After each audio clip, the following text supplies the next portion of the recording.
You know what 50 gonna say to you when he see you. What? I heard Diddy touched your butt. Oh, man, what the hell? Oh, no, I don't know that was going on. You know, I can't wait to run into him again. what you gonna say to him? Puffy was playing with your booty in Miami. Let me read it, Fifth. Oh my God. Sorry I can no longer help you guys. Soon you will all be gay and happy. You are all now left under leadership of Puffy Daddy. Report to the nearest rainbow. Dinner thieves. This ain't just hearsay. I got it straight from the man who saw it himself. That's how 50 Cent kicked off one of the most shocking court testimonies in music history. The moment those words left his mouth, the courtroom froze. You could hear hearts pounding. Phones were off. No cameras, just raw truth echoing through the halls as 50 Cent exposed a side of Diddy that's haunted hip-hop for decades. He wasn't there to clown. He came to detonate. But listen to this. Why won't you party with me for your birthday, man? Yeah, we partied for my birthday before. You came to my party. No, but me and you ain't never really party, you know? It all started with a familiar face. Fabulous.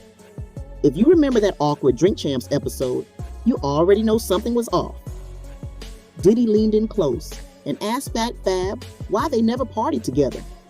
Fab laughed nervously, shifted in his chair, tried to play it off. But 50 Cent told the court he'd seen the signs. That wasn't banter, it was pressure. He said Fab once confided he had to sneak out the back of a Diddy party at 7 a.m. Why?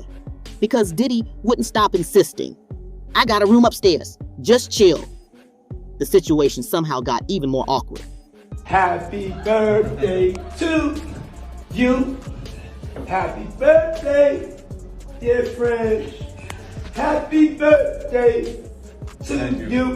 Thank you. This is a special birthday for both of us. Yeah. According to 50, this wasn't a one-off. He'd heard the same story from bodyguards, assistants, even other artists.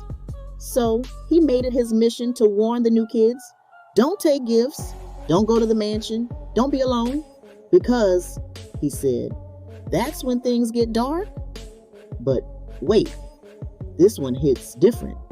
I don't have legal guardianship of him, but for the next 48 hours, he's with me. And we gonna go buck full crazy. 50 then dropped a name no one was ready for, Justin Bieber. The courtroom gasped.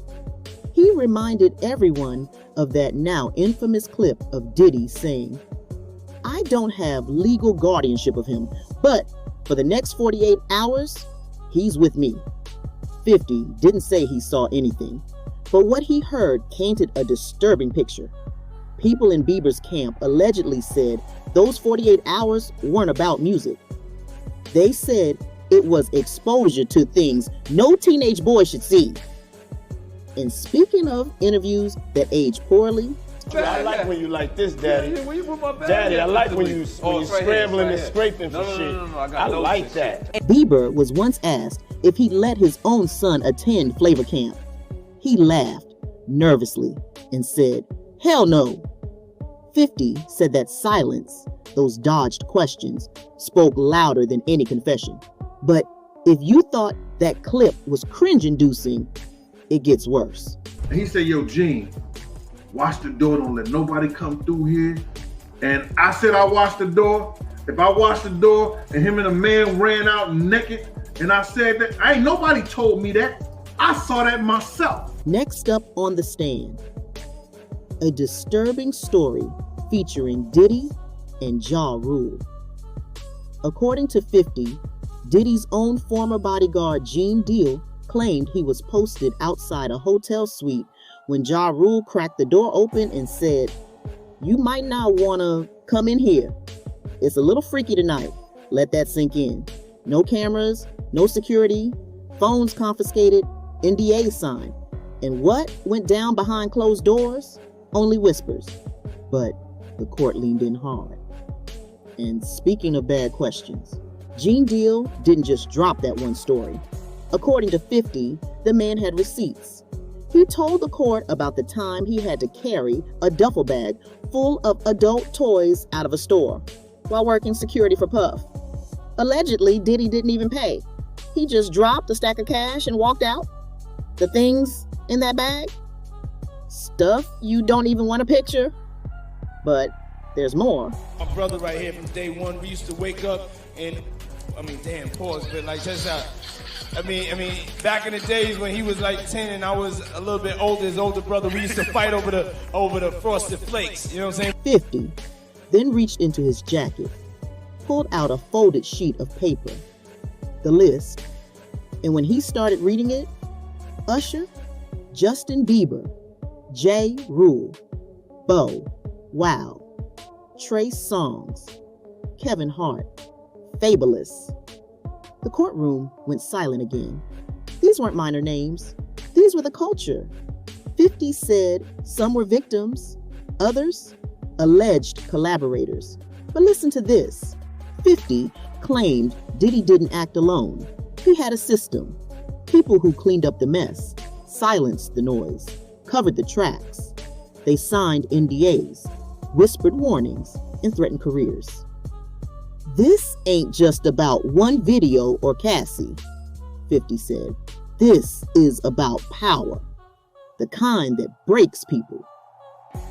And speaking of interviews that age poorly, Stop. Then he was like, so when we gonna get the chance to, to kick it, like we can just hang out. We gotta kick it. This is fun. Okay. He telling me we gotta kick it. And he was like, why don't we like go shopping and shit? I pay for it. And I was like, what this just saying? I got away from him. I was like, this nigga was telling me he take me shopping. And it goes on. But it's just a fruit pile. Yeah. I thought he needed some clothes. What? I'm a nice guy. Why are you with 50? Hey, yo. Why y'all got it? Hey, yo, I don't have no beef with I don't know why. With Fifth. He loves me. He loves me. Y'all can't really see have a it? beef? Y'all can't see it. No, we can't Y'all see can't it, see that he loves me? Hold on, you really think that's hate? When you really break it down, you've been out here a long time. You know he loves me. this wasn't the first time 50 had gone public with suspicions. On Breakfast Club, he once claimed Diddy invited him to go shopping and offered to pay. 50 described the moment as unsettling, said he got away as fast as he could. This man tried to take me shopping. Shopping! The way he said it, everyone in the room felt it. But it gets crazier. I got my Diddy board. I'm sorry, I started licking my lip. You see him? Yo, Diddy, you gave me the ooh splash, goof smash. You gave me the ooh splash, move out. Shoot smash. Diddy. Yeah, son. You gave me the ooh splash, smash. I love it, yo. I love it. Orlando Brown once went viral for saying, Diddy gave me the smash, with no filter. Exhibit shared a story too. He was at one of Diddy's infamous parties and suddenly realized he was surrounded by men kissing, corner to corner. No warning, just vibes. And the rumors about Usher? They had been circling for years. I got a chance to see some things. Yeah, but you were 13. What were you seeing? I went there to see the lifestyle. Right. And I saw it. And it was, but I don't know if I could indulge and understand what I was even looking at. It was pretty wild. Usher once admitted he saw things he wasn't supposed to see while under Diddy's wing as a teen. There's also the claim that Usher's mom once confronted Diddy about allegedly being intimate with her son after discovering a shocking video, supposedly in Kim Porter's possession before she passed. 50 never said he saw the tape, but he didn't have to. And speaking of things you can't unhear. Seemed like Puff and Tupac was like a couple, seemed like to me.